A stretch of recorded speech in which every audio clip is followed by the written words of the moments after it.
ബോംബെ വാല കുൽഫിയുടെ പേരെന്താ? എന്താ?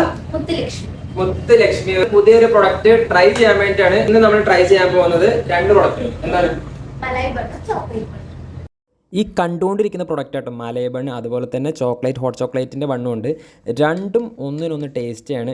ബോംബെ വാല കുൽഫിയുടെ ലൊക്കേഷൻ എവിടെയാണെന്ന് വെച്ച് കഴിഞ്ഞാൽ കൊച്ചി എടപ്പള്ളി പള്ളിയുടെ തൊട്ട് മുന്നിൽ തന്നെ ആയിട്ട് ബോംബെ വാല കുൽഫിയുടെ ഷോപ്പുള്ളതാണ്. അതുപോലെ തന്നെ കേരളത്തിൽ 16 ഔട്ട്ലെറ്റും ഇവർക്കുള്ളതാണ്. 4 ഫ്രഷ് ഫ്രൂട്ടുകൾ നമ്മൾ കുൽഫിയിൽ ചെയ്യുന്നതാണ്.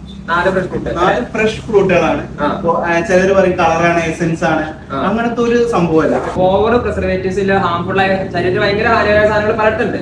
അപ്പൊ അത് തെളിയിക്കാൻ ഇതിന് നമുക്ക് ഡേഞ്ചർ ആയിട്ടുള്ള സാധനങ്ങൾ എന്തെന്ന് തെളിയിക്കാൻ പറ്റി കഴിഞ്ഞാൽ എന്തായിരിക്കും നിങ്ങളുടെ ഇത്? നിങ്ങൾക്ക് ധൈര്യമായിട്ട് ലാബ് കൊണ്ട് ടെസ്റ്റ് ചെയ്യാം. നമ്മൾ അത്രയും ഉറപ്പ് പറയുന്നതാണ്. ഉറപ്പാണ്.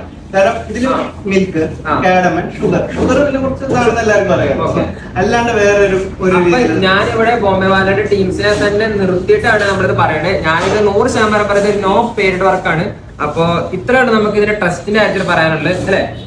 100% നോ പ്രിസർവേറ്റീവ്സ്, നോ സ്റ്റെബിലൈസർ. ഐസ്ക്രീംസിലൊക്കെ സ്റ്റെബിലൈസർ എന്ന് പറഞ്ഞുള്ള സാധനങ്ങളൊക്കെ ചേർക്കുന്നത്.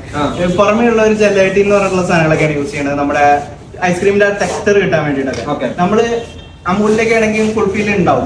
നമ്മുടെ കുൽഫിയാണ് നമ്മൾ നാച്ചുറൽ ആയിട്ട് ഉണ്ടാക്കുന്നത്. 79 അതിന് വെർത്തുള്ള സാധനം അത് 2